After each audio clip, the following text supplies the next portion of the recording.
Assalamualaikum warahmatullahi wabarakatuh. Alhamdulillah wasyukurulillah la haula wa la quwwata illa billah. Ashhadu an la ilaha illallah wahdahu la syarikalah wa ashhadu anna Muhammadan abduhu wa rasuluh. Allahumma salli wa sallim ala nabiyyina Muhammad wa ala alihi wa sahbihi wa man wala amma ba'd. Para jamaah yang dirahmati Allah, alhamdulillah kita ucapkan puji syukur kita kehadirat Allah Subhanahu wa taala yang telah memberikan kenikmatan yang tidak terhingga kepada diri kita. Sekali lagi kita bermohon kepada Allah, mudah-mudahan kita diberi kekuatan untuk mensyukuri semua kenikmatan yang telah diberikan oleh Allah pada diri kita. Kenikmatan apapun itu punya makna. Dan makna dari sebuah kenikmatan itu akan sangat bergantung pada sikap kita terhadap kenikmatan yang telah diberikan oleh Allah Subhanahu wa taala. Semakin kita bisa bersyukur atas kenikmatan itu, insya Allah kenikmatan apapun yang diberikan oleh Allah itu akan bisa bermakna untuk hidup kita.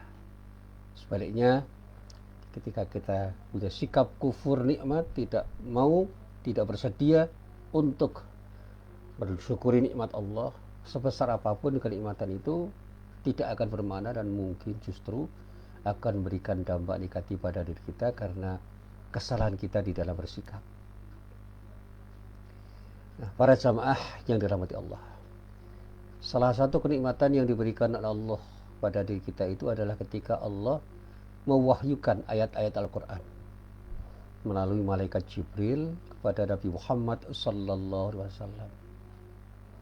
Sejumlah ayat Al-Quran itu bisa kita baca, bisa kita pahami, bisa kita renungkan, bisa kita hayati, dan kemudian kita yakini sepenuh hati, dan pada saatnya kita amalkan di dalam kehidupan kita sehari-hari. Itu sikap yang tepat.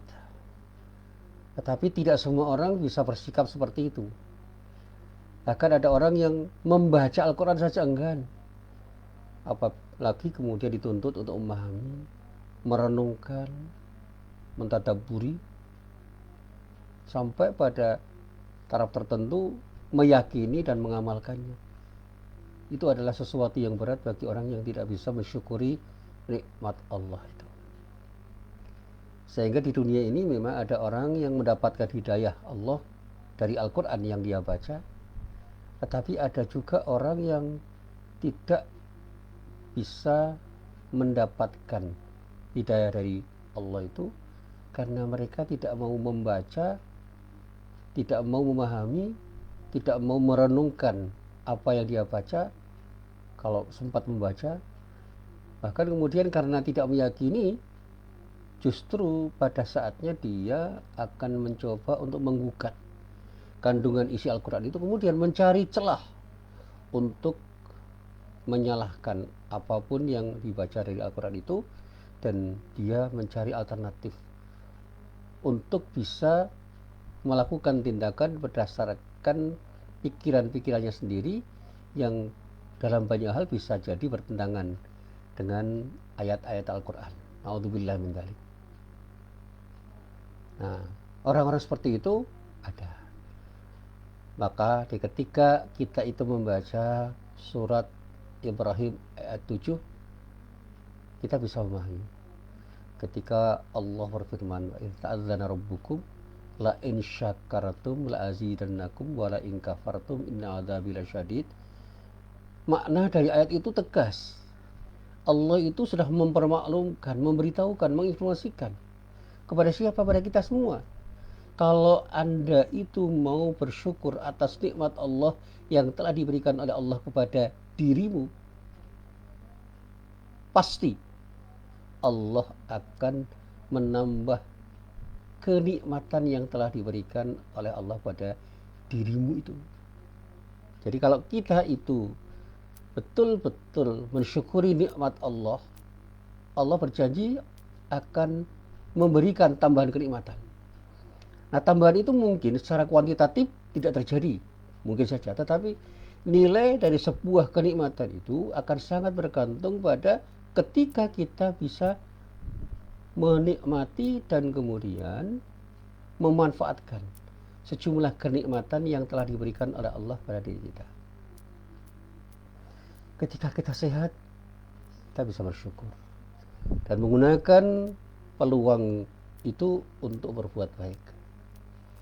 Di ketika kita itu punya waktu, karena waktu itu adalah bagian dari kenikmatan Allah yang telah diberikan Allah pada diri kita, kita gunakan waktu itu dengan sebaik-baiknya. Dan bahkan kenikmatan-kenikmatan yang lain yang kalau dihitung tidak bisa kita hitung, itu akan bisa bermakna di ketika kita mau menggunakan kenikmatan itu sesuai dengan tujuan Allah memberi kenikmatan itu. Untuk apa? Untuk membangun kesetiaan kita di dalam beribadah kepada Allah. Di sebaliknya yang saya sampaikan tadi, di ketika orang tidak mau bersyukur, justru kufur nikmat. Kenikmatan sebesar apapun ya akan dipersepsi sebagai sesuatu yang tidak baik. Bahkan ketika mempersepsi kenikmatan itu secara tidak baik, sikap orang itu akan justru bersebangan dengan sikap-sikap orang yang bersyukur. Ketika orang bersyukur bisa menggunakan kenikmatan itu untuk beribadah kepada Allah, nah orang yang kufur nikmat justru menjadikan dirinya semakin terpuruk dengan sejumlah kenikmatan yang telah diberikan oleh Allah pada dirinya. Saya sering berguru begini. Ada orang kaya, mestinya dengan kekayaan itu dia bisa bersedekah lebih banyak dari harta yang telah diberikan oleh Allah pada dirinya. Bentar.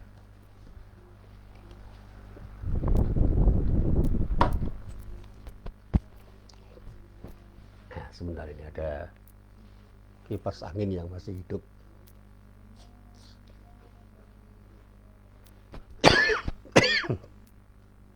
Jadi kalau kita itu melihat orang kaya, lihatlah bagaimana orang kaya itu menggunakan kenikmatan Allah dengan harta yang telah diberikan oleh Allah pada dirinya.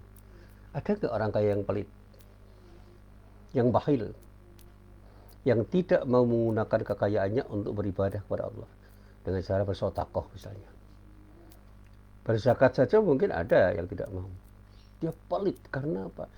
Dia menganggap harta itu segala-galanya.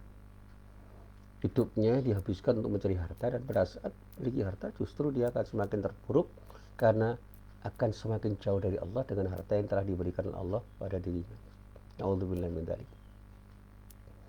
Sebaliknya, kalau orang itu sadar bahwa harta itu adalah milik Allah yang dititipkan oleh Allah pada dirinya, semakin dia itu memiliki harta, dia tahu ini bukan milik saya, ini milik Allah yang dititipkan kepada saya. Allah titip pada saya untuk saya gunakan dalam rangka untuk beribadah kepadanya. Sehingga bagi dirinya, berzakat itu bukan sesuatu yang membebani. Bersedekah, berinfak itu menyenangkan karena itu adalah sesuatu yang membuat dirinya semakin dekat kepada Allah. Dan kedekatan dirinya kepada Allah itu membahagiakan dirinya. Itu ciri orang yang bersyukur. Para jamaah yang dirahmati Allah, tidak usah jauh-jauh.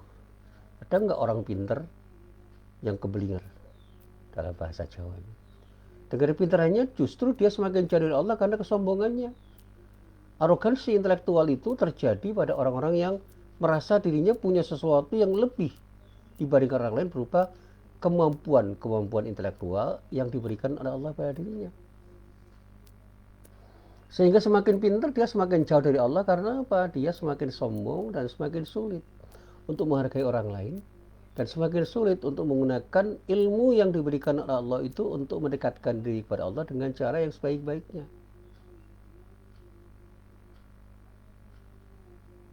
Masih banyak lagi yang bisa kita contohkan. Bagaimana orang itu yang punya jabatan yang strategis? Sudahkah semua orang yang punya jabatan yang strategis itu menggunakan jabatannya untuk beramar ma'ruf nahi munkar? Masih banyak yang belum. Dan itu tanda orang itu tidak bersyukur. Nah, bagi orang yang bersyukur, sekecil apapun peluang untuk beramar ma'ruf dengan jabatan yang dia miliki, dia akan menggunakan jabatan itu untuk beramar ma'ruf nahi munkar dengan sebaik-baiknya. Jadi amar ma'ruf dan nahi munkar itu menjadi bagian dari kesadaran dirinya karena dia tahu jabatan ini adalah amanah dari Allah untuk saya gunakan dalam rangka untuk beribadah kepada Allah. Jadi janji dan ancaman Allah itu jelas. Dan hanya dengan membaca satu ayat dari surat Ibrahim ayat 7 saja banyak orang yang kemudian menjadi orang yang hebat. Karena apa? Sikap syukurnya kepada Allah. Tapi banyak juga orang yang terpuruk dengan kemampuannya dia membaca, kemampuan dia untuk membaca ayat-ayat Al-Quran. Mungkin dia sudah membaca lebih banyak daripada orang-orang yang mampu bersyukur.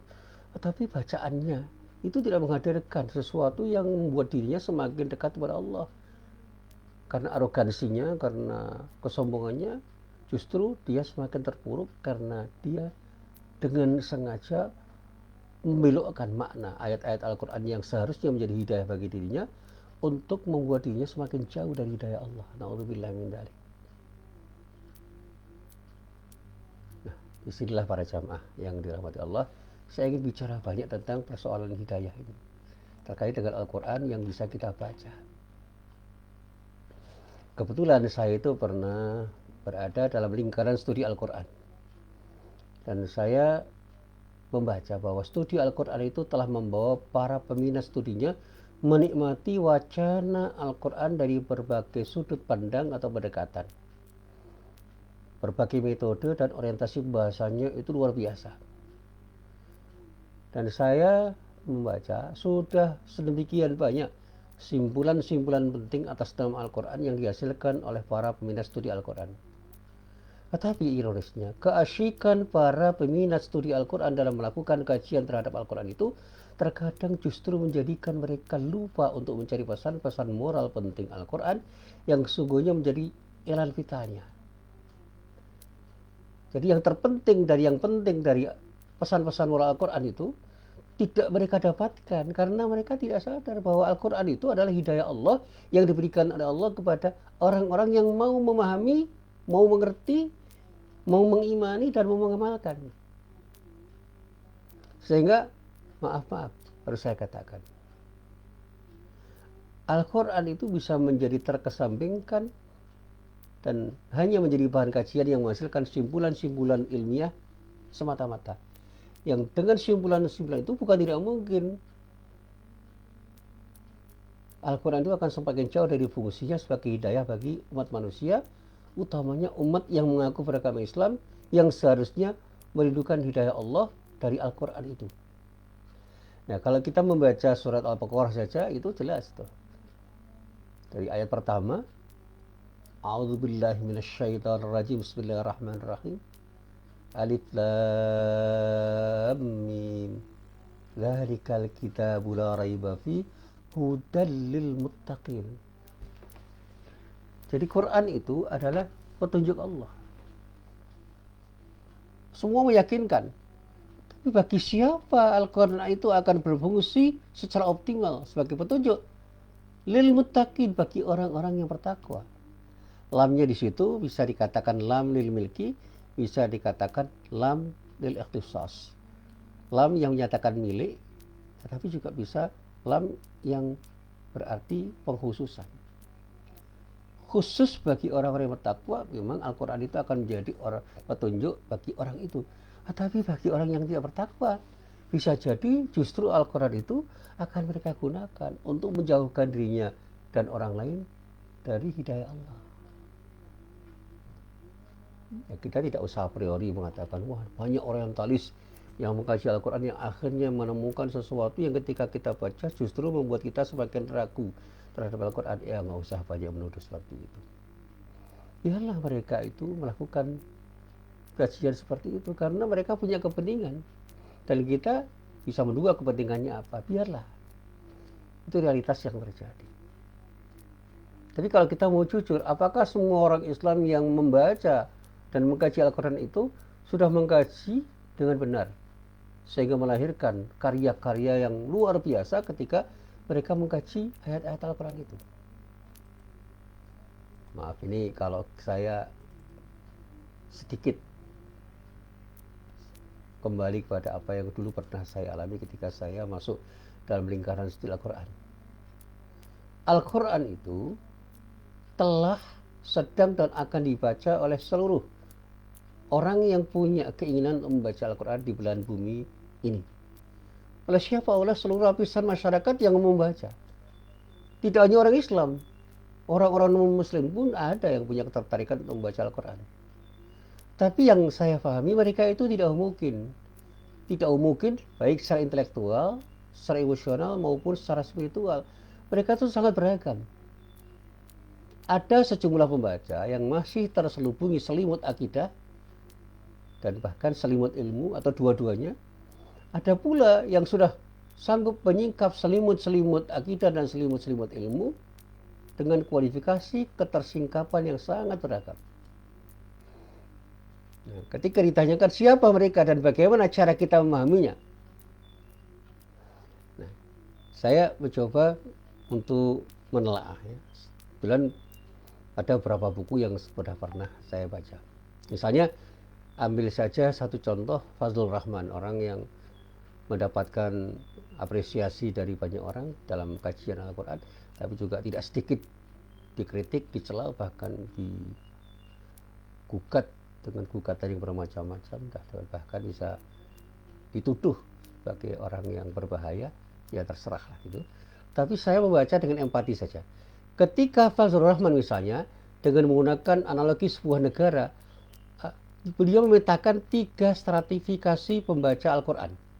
Jadi teks Al-Quran itu terbaca oleh banyak orang dan mereka itu terbagi menjadi 3 stratifikasi. Nah, stratifikasi pertama adalah yang disebut dengan citizen, para warga negara itu. Stratifikasi kedua yang disebut sebagai foreigners, orang-orang asing. Dan stratifikasi ketiga adalah invaders, para penjajah. Dengan sikap yang berbeda terhadap teks Al-Quran yang menjadi objek bacaannya. Jadi mereka punya sikap yang beragam, berbeda-beda terhadap teks Al-Quran yang menjadi objek bacaannya. Sementara itu, ada seorang lagi yang saya baca bukunya, Farid Esak. Dalam bukunya yang berjudul The Quran, A Short Introduction, mencoba untuk menyederhanakan pengelompokan para pembaca itu. Jadi para pembaca Al-Quran dikelompokkan oleh beliau menjadi 3 tingkatan. Dia mengelompokkan pembaca teks Al-Quran yang kemudian ia sebut sebagai pecinta Al-Quran itu menjadi 3 tingkatan. Yang pertama disebut sebagai the uncritical lover. Pecinta Al-Quran tetapi tidak punya sikap kritis terhadap Al-Quran yang dia baca. Yang kedua, the scholarly lover. Jadi para pecinta Al-Quran yang punya sikap sebagai seorang scholar, sebagai seorang ilmuwan, pecinta ilmiah. Dan terakhir itu yang disebut dengan the critical lover, pecinta kritis. Jadi, ini berbeda-beda. Pecinta kritis itu artinya membaca Al-Quran dengan sikap kritis. Dan kita tidak boleh terjebak dengan istilah pecinta kritis. Seolah-olah pecinta kritis itu adalah orang-orang yang tidak sepakat. Tidak. Berpikir kritis itu berpikir rasional, berpikir mendalam, berpikir sistematik, berpikir radikal, ya. Sudah mendalam, kemudian terarah, kemudian sistematik dan bahkan sistemik. Sehingga dia tidak mau terjebak untuk hanya sekedar mengimani, tetapi mencoba untuk menggali makna di balik keimanan yang dia miliki itu untuk mencari celah, untuk memahami lebih dalam dari Al-Quran yang dia baca itu, sehingga temuan-temuannya itu jauh lebih bermakna daripada orang-orang yang hanya mencintai Al-Quran secara keilmuan, apalagi mencintai dengan tidak kritis. Jadi sekali lagi, pemikiran kritis itu jangan dipahami sebagai pemikiran yang jelek. Dalam kajian filsafat itu menjadi sebuah keharusan. Jadi kalau orang mengatakan saya adalah pemikir kritis, itu bukan berarti membenci sesuatu yang dijadikan objek berpikir. Justru dengan sikap kritis itu dia menggali sedalam-dalamnya makna sebuah pesan yang dia baca dari apapun yang dia baca, termasuk teks. Dengan cara berpikir yang betul-betul runtut, ya, sistematik, ya, komprehensif, ya, utuh, gitu, tertata, sistematik, dan bahkan sangat mendalam. Dan dia fokus perhatiannya pada sesuatu yang dia pikirkan, sehingga dengan membaca satu ayat itu dia bisa menemukan mutiara-mutiara yang terpendam di dalam ayat Al-Quran yang dia baca. Seperti yang tadi saya sampaikan, hanya membaca surat Ibrahim ayat 7 saja, orang itu akan bisa menggali makna di balik ayat itu. Yang dulu pernah saya sampaikan ya, guru-guru saya itu mengatakan begini, bacalah surat Al-Asr, kamu akan menemukan mutiara-mutiara yang terpendam di dalam rangkaian ayat yang terdapat di dalam surat Al-Asr itu. Dan betul berkali-kali saya membaca dan mengkaji dengan referensi yang bermacam-macam. Oh ternyata luar biasa.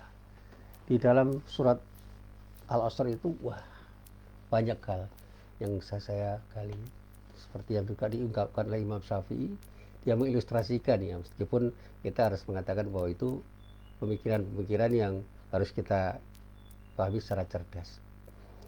Dia mengatakan andai kata surat Al-Asr itu turunkan dan tidak turun ayat-ayat yang lain, sudah cukup bagi kita. Saking dia itu betul-betul bisa memahami apa makna yang terdalam dari surat Al-Asr itu, dia sampai menggambarkan betapa hebatnya surat Al-Asr itu sehingga dianggap mewakili semua pesan Allah yang ada di dalam Al-Quran.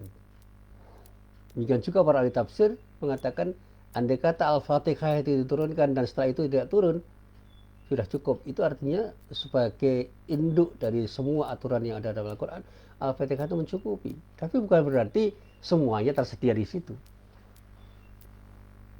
Demikian juga ketika Fazlur Rahman mengatakan bahwa Al-Quran itu adalah ayat yang satu sama lain saling menafsirkan. Karena apa? Semuanya itu satu rangkaian yang tidak terputus. Itu artinya apa? Kita harus membaca Al-Quran itu dari A sampai Z menjadi satu kesatuan. Sehingga kita bisa menggali makna Al-Quran itu secara komprehensif karena masing-masing ayat itu menafsirkan dengan yang lain. Jadi ayat satu dan ayat lain itu saling menafsirkan. Yufassiru ba'duhu ba'du. Itu ungkapan yang sering dilakukan oleh para ulama. Masing-masing saling menafsirkan. Nah, saya ingin menggali lagi 3 stratifikasi yang dibangun, yang dikatakan oleh Farid Ishaq itu dengan menggunakan analogi hubungan the lover and body of the beloved ya.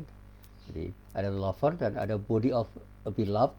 Jadi seorang pecinta ketika dikaitkan dengan tubuh kasihnya atau sesuatu yang dicintai, itu bisa kita coba untuk kita maknai.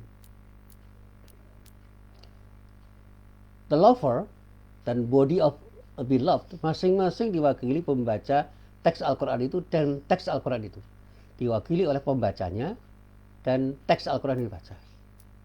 Farid Ishaq itu mengibaratkan para pembaca teks Al-Quran itu sebagai seorang pecinta tubuh kekasih. Yang bisa jadi kita ilustrasikan misalnya dari jenis kelamin laki-laki, dan teks Al-Quran itu seperti halnya tubuh seorang kekasih dari jenis kelamin perempuan. Itu metafor saja ya. Bagaimana seorang laki-laki mencintai seorang perempuan. Nah, di dunia percintaan, keindahan atau jamaliah tubuh perempuan itu biasanya dijadikan alasan utama kaum laki-laki untuk mencintainya. Jadi seorang laki-laki itu mencintai perempuan karena kecantikannya. Dan karena cintanya dia dambakan untuk dapat menyuntingnya sebagai kasih, bahkan nanti sebagai istrinya. Bisa mendapatkan sebagai kasihnya, kemudian bisa menjadi istrinya. Nah, keindahan ini pula yang terkadang membuat laki-laki itu menjadi buta. Sehingga ada kata-kata cinta itu buta. Dia menjadi terlena dan melahirkan rasa ingin memiliki dan keinginan lanjut yang bermuara pada keinginan untuk memiliki sepenuhnya. Dia ingin memiliki wanita yang dikaguminya, dicintainya itu. Dan menurut Farid Ishaq, keindahan body of a beloved, jadi keindahan orang yang dicintai, body of a beloved, yaitu Al-Quran atau teks Al-Quran, itu selalu diapresiasi oleh para pecintanya, yaitu para pembacanya, dengan berbagai macam bentuk. Sehingga antara pecinta yang satu dengan pecinta yang lain itu memiliki cara yang berbeda di dalam menilai sang kekasih yang dicintainya. Jadi membaca Al-Quran itu diibaratkan sebagai pecinta, ayat Al-Quran itu sebagai yang dicintai. Nah, para pecinta itu memiliki cara yang berbeda di dalam menilai ayat-ayat Al-Quran yang dicintainya itu. Nah, yang pertama, kalau dikatakan ada orang yang disebut dalam kelompok yang disatakan oleh Farid Essayk itu sebagai the uncritical lover, pecinta yang tidak kritis. Nah, orang yang menduduki level ini itu biasanya jatuh cinta pada pandangan pertama. Sehingga kecantikan seseorang yang dicintai, kecantikan seorang kekasih itu telah membutakan mata hatinya.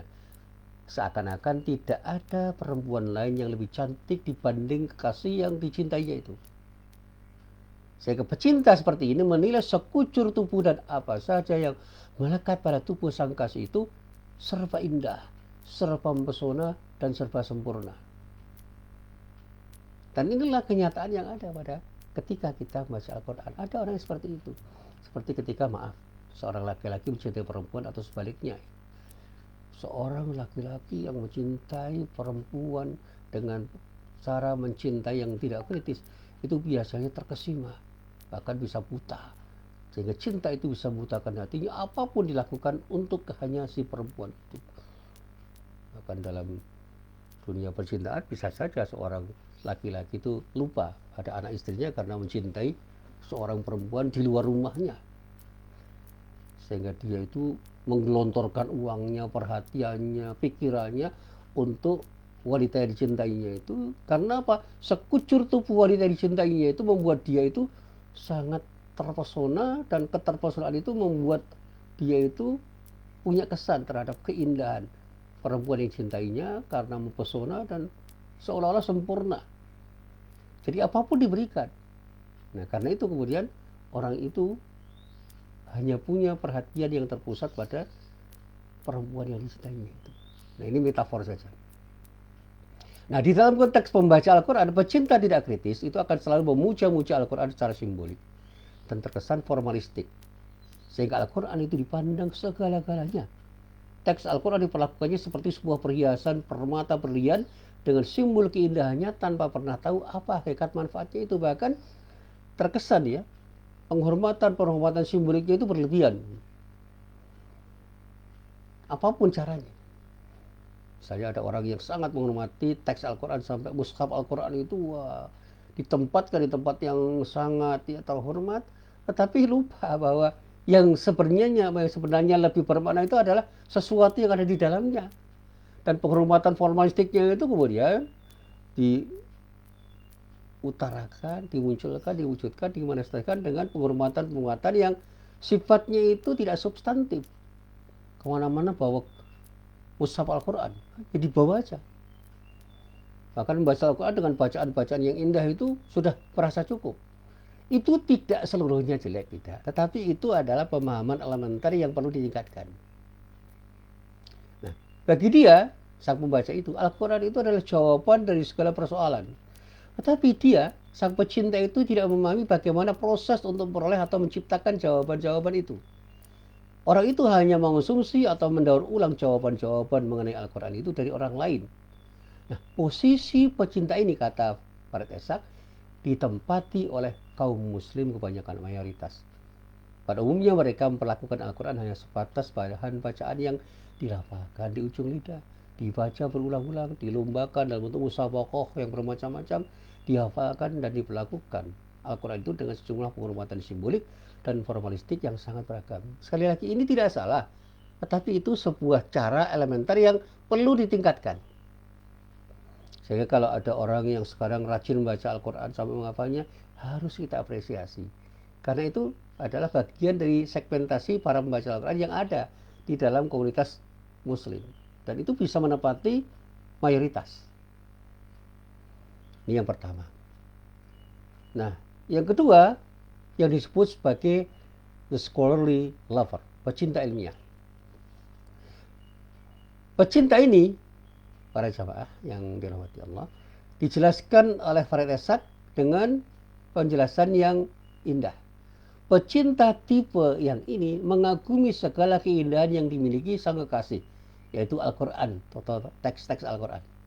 Nah, hal yang membedakan dirinya dengan pecinta yang pertama, para pecinta Al-Quran yang betul-betul mencintai secara tidak kritis, itu oleh Farid Essayk dijelaskan begini, bahwa hal yang membedakan dia dengan pecinta pertama adalah keberanian dan kecerdasannya untuk memaknai seluruh keindahan yang melekat pada tubuh sang kasih yaitu Al-Quran. Cinta dan sayangnya pada pujaan hatinya pada sang kasih, pada teks Al-Quran tidak membuatnya mabuk kepayang, apalagi sampai lupa daratan untuk hanya sekedar mengelulukan Al-Quran sang kasih itu dengan cara membacanya sampai menghafalnya berkali-kali. Nah, pecinta ilmiah ya, selalu merenungkan dan mempertanyakan Al-Quran seperti renungan yang menghasilkan pertanyaan. Hasil pertanyaannya begini misalnya, kenapa atau mengapa ayat-ayat Al-Quran begitu indah, sebegitu indah dan sebegitu mempesona, dan apa makna di balik indahnya itu? Nah, pertanyaan-pertanyaan seperti ini kemudian dijawabnya dengan segenap jawaban ilmiah, dengan seperangkat ilmu pengetahuan mengenai Al-Quran yang dimilikinya. Dan kemudian dituangkan dalam bentuk karya tafsir misalnya.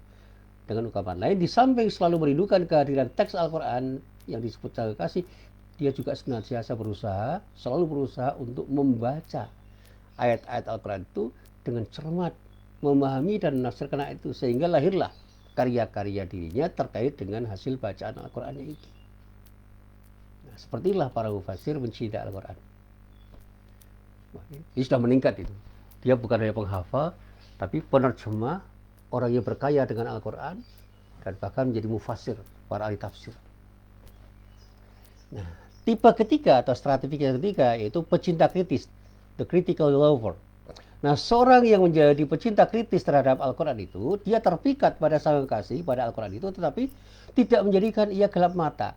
Meskipun ia gemar membaca, gemar memahami dan menafsirkan beberapa organ tubuhnya, yaitu sang kekasihnya, yaitu teks Al-Quran. Jadi, Al-Quran betul-betul dia gemari untuk dibaca, dipahami, dan ditafsirkan.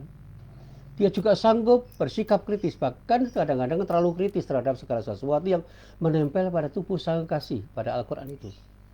Dia pun tidak segan-segan mempertanyakan sifat dan asal-usulnya, bahasanya, warna rambutnya, faktor apa yang melingkupi indahnya, sesuatu yang janggal dalam dirinya, dan semua yang terkait dengannya. Dan semua itu dia lakukan demi rasa cintanya pada sang kasih.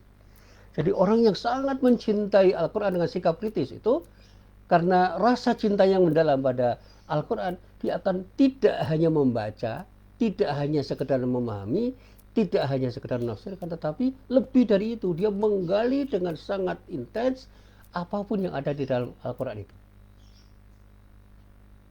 Sampai temuan-temuannya jauh lebih indah daripada orang-orang yang hanya mencintai secara ilmiah.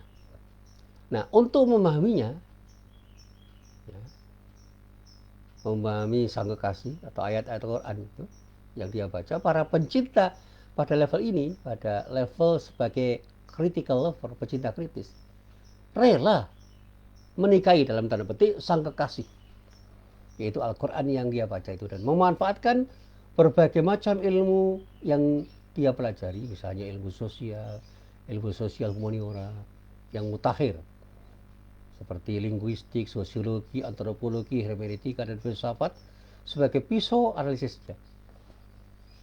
Jadi ketika dia itu sebagai seorang sosiolog, antropolog, ahli bahasa, filsafat, dan ahli apapun, termasuk seorang ahli ilmu ekonomi, ahli ilmu hukum, ahli ilmu pendidikan, dia gunakan keilmuan yang dia miliki, ilmu yang dia miliki itu sebagai pisau analisisnya. Dan bahkan tidak jarang dia gunakan pendekatan ilmu kealaman, misalnya natural science, untuk memahami ayat Al-Quran yang terkait dengan masalah-masalah kealaman. Nah, para jamaah yang dirahmati Allah, dengan metode seperti ini, para pecinta yang disebut para pecinta kritis ini bisa dan senantiasa sanggup berdialog dengan Al-Quran secara objektif, dan bahkan mampu menyingkap segala misteri yang melingkupinya dengan proses pembacaan produktif yang disebut dalam bahasa Arab dengan sebutan qiraah muntijah, dan selalu menghindari proses pembacaan reproduktif, selalu menghindari qiraah mutakarrirah. Dia tidak aja membaca berulang-ulang dengan bacaan-bacaan yang sama yang dilakukan oleh dirinya maupun orang lain, tapi dia bisa menggali dengan sangat produktif hasil bacaan Al-Qur'annya itu, kemudian melahirkan karya-karya baru yang penuh dengan inovasi. Nah, hasil dialog itu kemudian dibakukan dalam bentuk karya tulis studi pemikiran keislaman kontemporer misalnya, yang seolah-olah benar-benar baru dan menyegarkan, serta diupayakan terus untuk bisa menjawab persoalan zaman. Nah, menurut Farid Esak, para intelektual muslim yang masuk dalam tipe ini misalnya adalah Fazlur Rahman, Maurice Bucaille, ya, saja, atau orang-orang yang sebetulnya tidak secara formal beragama Islam. Orang semacam Toshiko Izutsu, orang Jepang yang menjadi pecinta kritis Al-Quran, dan juga Isa Jibulata, itu orang-orang non-muslim itu. Saya pernah jadi murid sementara. Ya. Kalau Toshiko Izutsu saya belum pernah ketemu, tapi saya baca bukunya. Tapi kalau Isa Jibulata saya pernah baca tulisan-tulisannya sedikit, dan saya pernah diajar di waktu saya kuliah. Dia membaca banyak hal dan kemudian dia memberikan kuliah. Salah satu kuliahnya yang sangat menarik itu tentang Ijazul Quran, kemu'jizatan Al-Quran, yang pernah saya ceritakan. Pada waktu itu dia memberi kuliah pagi hari sampai zuhur. Ketika zuhur saya tidak tahu bahwa dia adalah muslim. Saya bersama teman-teman mengajak dia untuk ke masjid. Ternyata dia bukan orang Islam, dia non muslim, agamanya Kristen Maronit. Tapi dia intens membaca Al-Quran, bahasa Arabnya luar biasa tentu saja. Kalau kemampuan bahasa Arabnya luar biasa. Isa Jibulata. Kemudian ada orang Islam namanya Muhammad Al-Jabiri, ada Nasr Hamid Abu Zaid, Muhammad Arkun, Abdullah Ahmad An-Naim, Hasan Hanafi, yang dianggap mewakili kelompok muslim dari timur.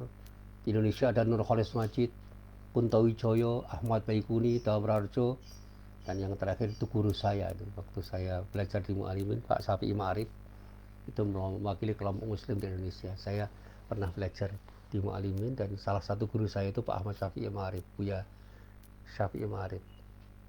Itu kata Farid Esak itu mewakili kelompok-kelompok yang disebut sebagai pecinta kritis. Terlepas apakah orang itu setuju atau tidak terhadap pemikiran-pemikiran mereka, tetapi itulah potret dari orang yang menggali makna-makna yang ada di dalam teks Al-Quran secara lebih mendalam. Dan kalau kita mau menemukan lagi, ya mungkin masih banyak orang-orang yang seperti itu. Terlepas dari apakah kita itu setuju atau tidak terhadap pendapat-pendapatnya. Dan saya terhadap Nur Khalis agak kenal karena saya pernah menjadi muridnya. Begitu. Pak Kunto Wijoyo itu guru saya, meskipun tidak secara formal, saya sangat dekat dengan beliau dan keluarganya. Pak Ahmad Baikuni saya pernah 2 kali mendengarkan ceramahnya dan sangat bagus. Pak Dawarjo berkali-kali temu dan bahkan saya berkali-kali mengantarkan dirinya. Terlepas dari apakah Anda setuju atau tidak terhadap pendapat-pendapatnya, orang-orang ini adalah orang-orang yang cukup cerdas untuk menggali makna-makna yang ada di dalam teks Al-Quran itu. Bahkan salah satu bukunya yang merupakan kumpulan tulisan dari Dawarjo itu saya koleksi, Ensiklopedia Al-Quran. Saya koleksi dan saya baca untuk menjadi referensi saya ketika saya mencoba untuk memahami ayat-ayat Al-Quran. Nah, stratifikasi ini ya, yang dibangun oleh Farid Esak itu mungkin secara sederhana bisa dianggap telah menunjukkan peta kasar dari pembaca atau pecinta Al-Quran, tetapi tentu saja belum dapat menjelaskan secara lengkap peta rinci sesungguhnya kelompok pembaca atau pecinta Al-Quran secara keseluruhan. Oleh karena itu, pemetaan lebih lanjut perlu dilakukan secara lebih cermat untuk bisa menggambarkan stratifikasi sesungguhnya yang lebih komprehensif. Para jamaah yang dirahmati Allah, akhirnya dalam kajian pagi hari ini saya ingin menyimpulkan beberapa hal. Ketika kita bicara Al-Quran sebagai hidayah dari Allah kepada umat manusia, saya mengelompokkan orang yang mendapat hidayah dari Al-Quran itu dengan berbagai kemungkinan untuk saya sampaikan. Ada beberapa macam bentuk hidayah Al-Quran dari Allah kepada umat manusia. Yang pertama, Al-Quran itu bisa mengeluarkan manusia dari kegelapan menuju cahaya ilahi. Minal dhulumat ilan nur. Bisa kita baca nanti pada surat Ibrahim ayat 1. Alif Lam Ra, kitabun anzalnahu ilaika litukhrijan nasa minal dhulumat ilan nur bi'izni rabbihim ila siratil azizil hamid. Alif Lam Ra, ini adalah kitab yang kami turunkan kepadamu supaya kamu mengeluarkan manusia dari gelap gulita kepada cahaya terang benderang dengan izin Tuhan mereka, yaitu menuju jalan Tuhan yang maha perkasa lagi maha terpuji. Yang kedua, Al-Quran itu membimbing kehidupan manusia menuju jalan yang lurus, jalan yang adil, jalan yang baik, dan ini dicapai dengan mengikuti ajaran Islam yang sahih, yang valid. dan jalan tauhid yang ditunjukkan oleh Al-Quran ini. Bisa kita baca misalnya dalam surat Al-Isra ayat 9, Inna hadal Qur'ana yahdi lillati ya aqwam wa yubashshirul mu'minina alladhina ya'maluna as-salihati anna lahum ajran kabira. Sesungguhnya Al-Quran ini memberi petunjuk kepada jalan yang lebih lurus dan memberi kabar gembira kepada orang-orang yang beriman, yang mengerjakan amal soleh. Bagi mereka ada pahala yang besar. Yang ketiga, memberi kabar gembira kepada orang-orang yang beriman dan peringatan kepada orang yang disebut kufar atau orang-orang kafir. Al-Quran menjelaskan bahwa orang-orang yang beriman melalui amal soleh mereka akan mendapatkan pahala yang berlipat dan akan masuk ke surga yang dijanjikan oleh Allah. Sebaliknya orang-orang kafir akan mendapatkan balasan yang buruk mungkin di dunia, tetapi yang pasti akan di akhirat kelak mendapatkan balasan yang buruk dari Allah. Nanti bisa kita baca di dalam surat Al-Isra ayat 9 sampai 10. Itu secara lebih komprehensif. Yang keempat, Quran itu dikatakan bisa menyembuhkan penyakit, utamanya penyakit hati manusia, dan bisa menjadi rahmat bagi orang yang beriman. Bahkan para ulama mengatakan bahwa Quran itu bisa menyembuhkan dua macam penyakit, penyakit hati dan akhlak yang tercela. Penyakit hati bersumber dari akidah yang salah tentang Allah, malaikat dan Rasul, serta hari akhir, qada qadar. Nah, kesalahan keyakinannya membuat hati manusia itu menjadi sakit, gelisah, dan bingung. Tetapi Al-Quran juga bahkan menyembuhkan penyakit hati berupa akhlak tercela, yaitu penyakit yang diakibatkan oleh kerusakan hati manusia. Yang dikatakan dalam Al-Isra ayat 82 dengan pernyataan, wa nunazzilu minal Qur'ani ma huwa shifaa'u wa rahmatul lil mu'minina wa la yazidudz zalimina illa khasara. Dan kami turunkan dari Al-Quran sesuatu yang menjadi penawar dan rahmat bagi orang-orang yang beriman. Dan Al-Quran itu tidaklah menambah kepada orang-orang yang zalim selain kerugian. Dan kemudian yang kelima, Al-Quran itu berisi nasihat dan ibrah pelajaran. Nasihat Quran berisi ajakan kepada manusia untuk melakukan ketaatan dan kebaikan, serta ajakan untuk mengambil ibrah dari kisah umat terdahulu yang dijelaskan di dalam firman Allah. Misalnya bisa kita lihat pada surah Yusuf ayat 111 yang dikatakan di dalam itu, laqad kana fi qasasihim ibratun liulil albab ma kana hadithan yuftara walakin tasdiqal ladzi baina yadayhi wa tafsila kulli syai'in wa hudan wa rahmatan lil qaumin yu'minun. Jadi ada kata-kata laqad, teman-teman, sungguh-sungguh, kana fi qasasihim ibrah. Pada kisah Al-Quran itu terdapat pelajaran bagi siapa? Liulil albab, bagi orang-orang yang punya kemampuan akal yang bagus. Karena Al-Quran itu bukan cerita yang dibuat-buat, tetapi membenarkan kitab-kitab yang sebelumnya serta menjelaskan segala hal. Dan yang dikatakan di sini di rangkaian kalimat terakhir, wa hudaw wa rahmatan liqaumin yu'minun, dan sebagai petunjuk serta rahmat bagi orang-orang yang beriman. Nah, sekali lagi saya kutub Budia Suku ini bahwa hidayah yang diperoleh oleh orang dari bacaan Al-Quran itu bisa diperoleh dengan cara membacanya, memahaminya, merenungkan isinya, mengimaninya, dan kemudian mengamalkan kandungan-kandungan Al-Quran dengan hasil bacaan yang tepat, kemudian di dalam kehidupan sehari-hari diamalkan. Bukan hanya sekedar berwacana dan kemudian berhenti. Jadi perwacana itu tidak cukup, menghafalkan saja belum cukup. Tetapi yang harus kita wujudkan adalah mengamalkan Al-Quran itu di dalam kehidupan sehari-hari, sehingga Al-Quran itu menjadi sesuatu yang hidup di dalam keseharian kita. Itulah yang disebut dengan the living Quran. Muhammad itu adalah orang yang hidup, khuluquhu Al-Quran. Mari kita jadikan diri kita menjadi orang yang berakhlak dengan Al-Quran, sehingga Al-Quran itu menjadi sesuatu yang hidup di dalam kepribadian kita. Mudah-mudahan Allah selalu mengijabahi doa-doa kita. Billahi taufiq wal hidayah. Wassalamualaikum warahmatullahi wabarakatuh.